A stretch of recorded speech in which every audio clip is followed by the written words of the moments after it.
ورأى النبي صلى الله عليه وسلم من سعد عجبا عجبا النبي صلى الله عليه وسلم ينكن كسعد እጅግ የሚገርሙ ነገሮችን አዩ ከሰዓድ ብቻ አይደለም حتى النساء ከሴቷም ጭምር لم يشترك من نساء المسلمين في تلك المعركة إلا በዚህ ጦርነት ሙስሊም ሴቶች አልተሳተፉም ከአንድ ሴት በቀር ولكنها بألف ነገር ግን እሷ ከሺህ ወንዶች ተስተካከል ነበር ይቺ ሴት ሷሃባ ማን ናት ኡሙ ኢማር رضي الله عنها وأرضاها አላህ መልካም ስራዋን ይወደድላትና لما رأت حبيبها في أرض المعركة ሐቢቢን በጦር ሜዳ ውስጥ በተመለከተች ጊዜ قد تكالب عليه الأعداء يمنة ጠላቶች በቀኝና በግራ ከበውት ስታይ رمت القراط التي كانت تسقي بها جرح የቆሰሉ المسلمين ሙስሊሞችን ውሃ የምታጠጣበትን ዕቃ ወርውራ وأخذت تدافع عن فريق ከወዳጇ ልትከላከል ሄደች يقول صلى الله عليه وسلم عنه اسمعي بارك الله የአላህ መልእክተኛ ሰለላሁ ዐለይሂ ወሰለም ስለሷ እንዲህ ይላሉ ስሚ አላህ ይባርክሽና يقول عنها رضي الله عنه ስለሷ እንዲህ ይላሉ አላህ መልካም ስራዋን ይወደድላትና የአላህ መልእክተኛ ስለሷ ምን አሉ ما رأيت ምንም ነገር አላየሁም مثل ما رأيت من أم عمارة في ذلك اليوم የዛን ቀን ከኡሙ አሚራ እንዳየሁት አይነት التفت يمناه أم عمارة ወደ تدود ቀኝ عنه ሳይ ኡሙ አሚራ ከኔ የተከላከለችልኝ ነው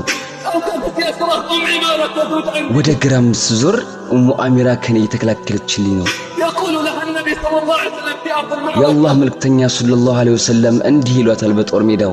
من يطيق ما تطيقين يا أم አንቺ عمارة ተቋቋምሽውን ማን ይቋቋማል ኡሙ አሚራ ሆይ تمنى يا أم عمارة ኡሙ አሚራ ሆይ የፈለግሽውን ተመኝ سليني يا أم عمارة ኡሙ አሚራ ሆይ የፈለግሽውን ጠይቂኝ በዚህ ጊዜ እቺ ሴት ሱሐባ ምን ነበር የጠየቀችው قالت نسألك رفقتك في الجنة يا رسول الله አለች በጀነት ጉርብትናውን ጠይቆታለሁ የአላህ መልእክተኛ ሆይ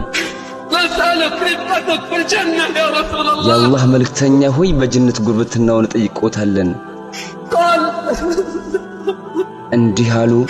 أنتم رفقائي في الجنة እናንተ በጀነት ጎረቤቶቼ ናችሁ ዛሬ ላይ እኛ እንደ ቀልድ የምናየው ሃይማኖት ምን ያህል ዋጋ እንደተከፈለበት ሰማችሁ ስንት ሱሐባዎች ገንዘባቸውንና ነፍሳቸውን ሳይሰስቱ ለአላህ አስረክበዋል ከእነዚህ ታሪክ ከማይረሳቸው ድንቅ ሱሐባዎች መካከል አንዷ ኡሙ አሚራ ናት እሷ ሴት ናት ነገር ግን ጥንካሬዋና ጀግንነቷ እንደ ጠንካራ ወንድ ነበረ አላህ መልካም ስራዋን ይወደድላትና ለራሷ ህይወት ሳትጨነቅ ለአላህና ለረሱል ሰለላሁ ዐለይሂ ወሰለም ፊዳ ለመሆን ያንን አስጨናቂ ጦርነት ተጋፈጠች አላህም በጀነት የረሱል ሰለላሁ ዐለይሂ ወሰለም ጎረቤት ለመሆን እንድትመኝ ያደረጋት በአላህ ይሁንብኝ የነሱን ታሪክ ስንሰማ እኛ ለእስልምና ምንም ነገር አልሰራንም እዚህ ላይ ግን ለራሴም ለእናንተም አንድ ጥያቄ መጠየቅ እፈልጋለሁ ነገ አላህ ፊት ስንቀርብ ምን አይነት መልስ ይኖረናል አላህ ሁላችንም ልቦና ይስጠን